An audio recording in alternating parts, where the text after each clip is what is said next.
firstly, Guy Havard from Sky Sports, please. Morning, Stephen.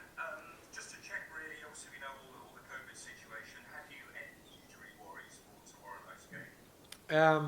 The only concern is Callum O'Dowd, who just has just a bit of a dead leg. So we'll see how he does over the next 36 hours. We'll see how he is. Stephen, I don't know if you've seen the comments from Jose Mourinho, the Tottenham manager, who's obviously lost McDoherty for the weekend's match against Man City. He says, amongst other things, great emotions in the national team matches, superb friendlies and total safety. Obviously, a degree of sarcasm there, but can you understand his frustration and other club managers' frustration at losing their players?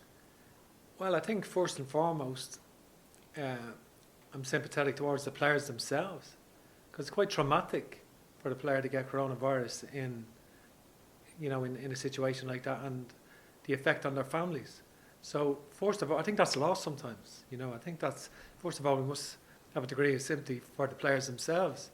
They put themselves out there, they sacrifice themselves, and I think it's that's my sympathy would be to the player first of all. Secondly, yeah, it isn't ideal for clubs. We must acknowledge that it's not ideal at all, and it's not ideal for international teams either. So certainly, we all have to live with this situation at the moment, and so that's how I see it.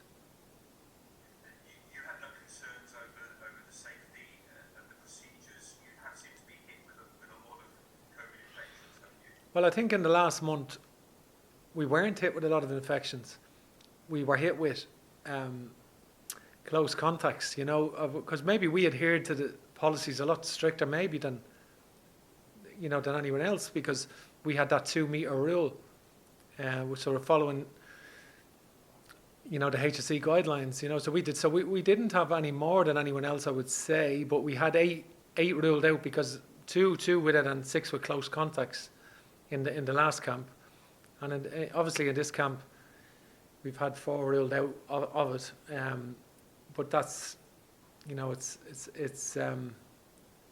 difficult to manage, and that's, I think that, a lot of the protocols have been followed and to a high standard. But just sometimes, the virus doesn't discriminate. You called up Tottenham's Troy Parrott. He's obviously been injured, hasn't he, from Millwall? I mean, was he not called up in the initial squad because of injury? And how much football do you think you might get out of him tomorrow night if needed? Listen, Troy's a brilliant young player that we have, I've had in the under-21 squad, scored some terrific goals. I think, he certainly wasn't part of our plans for the senior international team now where he is at the moment. I think, initially just coming into the under-21 team, speaking to Jim Crawford, the under-21 manager, and all the staff, that his GPS results in training last week were of very high standard. I think, he's training really well, and he was very, very fit in the training week they had. Played 45 minutes and did very well. And obviously, because we've had sort of a lot of withdrawals because of what we've spoken about, he comes into the squad, and but he won't start or anything like that. Tony O'Donoghue, RTE, please. Hi, Stephen. Are you going to have to review again, do you think, all the protocols around this particular session of matches, and indeed the last couple of months? Well, I think, to be fair, the protocols are quite stringent, and I think, as I said earlier, Tony, we in the last camp, we didn't have many. We had 2, but obviously 4 to 6 were ruled out as close contacts. So that was that was a reality, So we were very, very strict in our adherence to the HSE guidelines, in a way, in the 2 metre rule, in the way that other countries don't have to, because they had a 1 metre rule or 1.5 metre rule. So I think so we were really punished, or the situation was obviously on the flights. So we tried to change. That's why we had 2 options really. People say, we could have taken this friendly or that friendly, but we couldn't.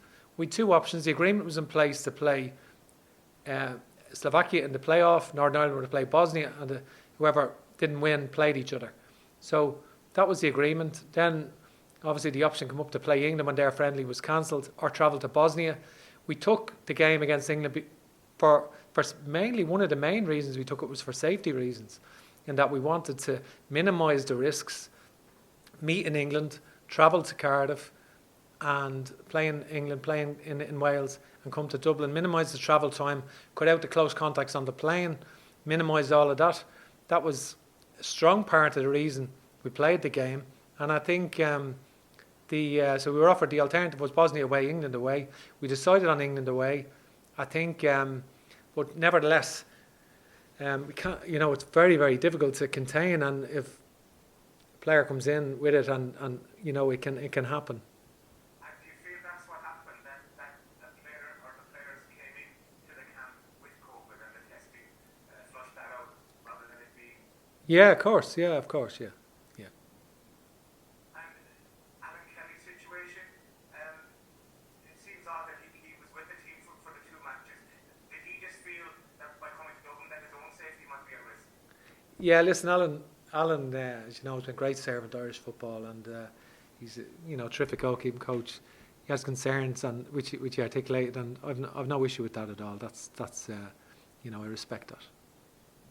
Looking ahead to tomorrow's game, what sort of team can you put out, and what sort of style or what sort of game plan, team shape will you have? Do you think will it still be the same philosophy? Well, I think we've got it's a challenge for us tomorrow. I think we've got obviously,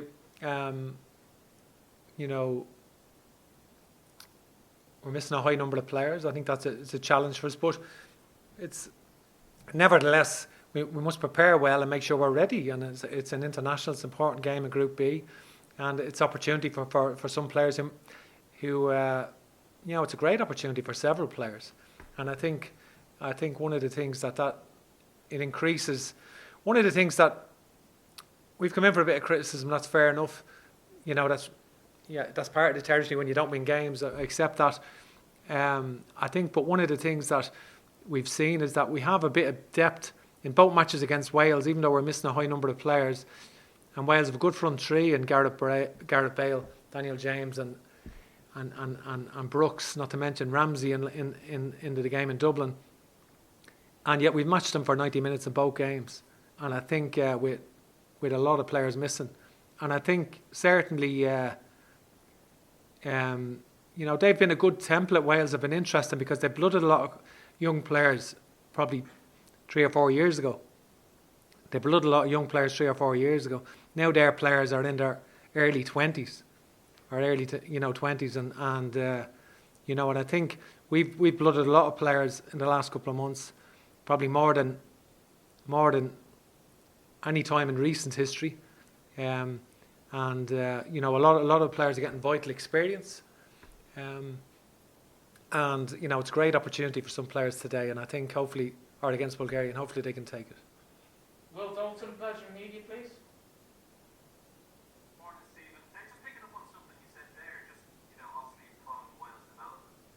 Do you think then it's going to take that sort of time period? We're looking at kind of 3 to 4 years before we see some of these players feel comfortable on the international stage and kind of claim their spot in your starting 11 for good? No. I think, listen, we're focused on, obviously tomorrow's game is very important, and then we focus on the World Cup qualifiers in March, and I think by then we'll have a back of players available in the back four: Seamus Coleman, Matt Doherty, John Egan, Enda Stevens. We'll have players like James McCarthy and Harry Arter available, attacking players like Aaron Connolly and Colin Robinson, and other players that's just off the top of my head. I'm sure there's other players I've left out. I think so we will have a lot of players available in March, and these players that are getting their opportunity will supplement that and create competition for places and create an environment where we're led to believe there could be 3 qualifiers in March in the World Cup series. And if that is the case, you need a squad. And I think we're building a squad of players that will be available for the World Cup qualifiers in March. Listen, one thing we know we need at the moment is goals. Looking at your attacking options,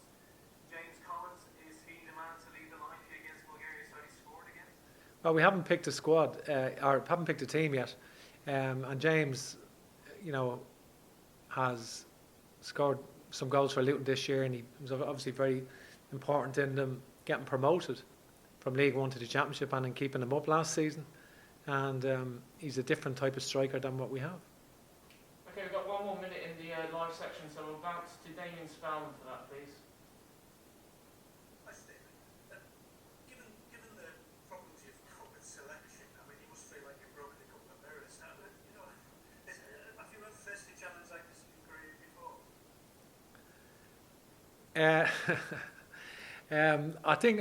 I don't think anyone has. But listen, you know, there's nothing we can do about that. We can only manage the situation, and I think, I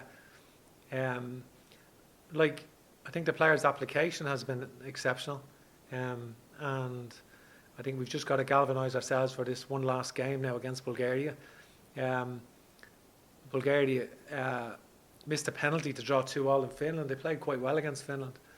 They got 2 penalties in the game. They scored one and missed one, and so they played quite well. So obviously they lost in the 90th minute to Wales as well. So they've improved a lot, and they're well drilled, and they've been more expansive in recent matches than they were previously. So it's a tough game. So a lot of players coming into the team. So we'll have to step up and have a good home performance and try and get that win that we need.